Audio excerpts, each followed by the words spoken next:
I told you about Hitler and I told you about Churchill. Why did we have to lie so much during the Second World War? The answer is that we British, in fighting the Second World War, bankrupted Britain and the British Empire. We had no money left in 1940 even.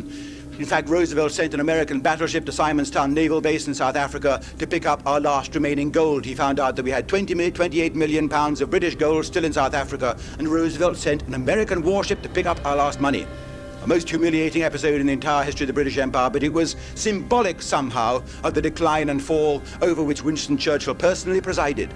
And if you say, but he had no alternative because we were fighting a desperate war, the answer is, what were we fighting for? And if I ask you that question, you're going to come up with 2 or 3 or 4 different reasons. The first reason was, well, we were fighting for Poland. Well, that's an old-fashioned version, of course. It was true in 1939 that we were fighting for Poland, and very right that we should do so because we did give our word. But Poland vanished by the end of 1939. It vanished without trace, invaded not only by the Nazis, but by our friends the Soviet Union. From 1939 onwards, nobody is talking anymore about saving Poland. In fact, in 1945, Poland was far worse off than it had been at the end of 1939. And there was no talk of Britain any longer continuing the war on Poland's behalf. When Churchill came to power, the war aim became magically changed. We were fighting not because of Poland, that was no longer mentioned. We were fighting to protect the British Empire. And of course, in December 1941, that war aim was abandoned because you're not going to get Roosevelt to fight with the Americans on behalf of the British Empire. So mysteriously, the aim was changed. We were now fighting in order to defeat the devil incarnate. When you are fighting Beelzebub, when you're fighting the Satan, when you're fighting the devil, of course you have to commit yourself. You have to invest every single ounce of strength you've got, even if it means destroying your own empire. If the war had ended in June 1940, 30 million people would not have been killed who were killed in the remaining 5 years of the war.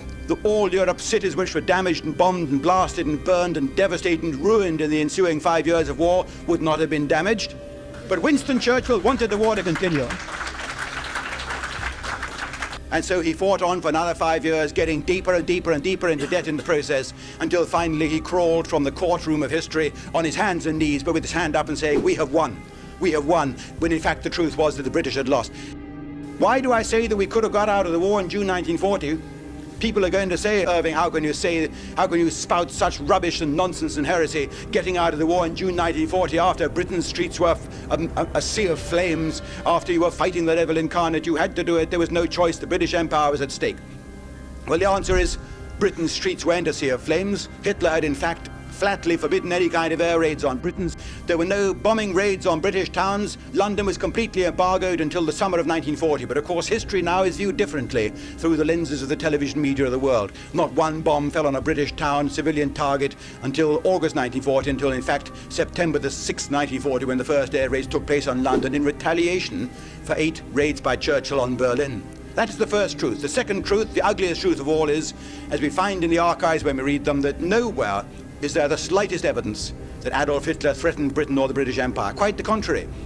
He made a peace offer to the British in June 1940. Again in July, he had been hinting at it ever since the 1930s, and he repeated this peace offer right through until 1941, 1942. Rudolf Hess, who flew to Scotland in 1941, brought the peace offer in his pocket, which is why Hess is to this day still in prison, 92 years old in Spandau, incommunicado, 25 years in solitary confinement.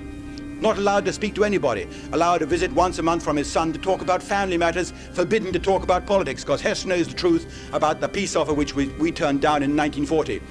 The peace offer to the British Empire, which Hitler made in June 1940, was as follows: I will withdraw all German forces from everywhere in Europe, except for the provinces which had always been German and which had been taken away from Germany at the end of the First World War. He didn't want any part of Poland or Czechoslovakia or Norway or France, except what had always been German. It was the great German dream.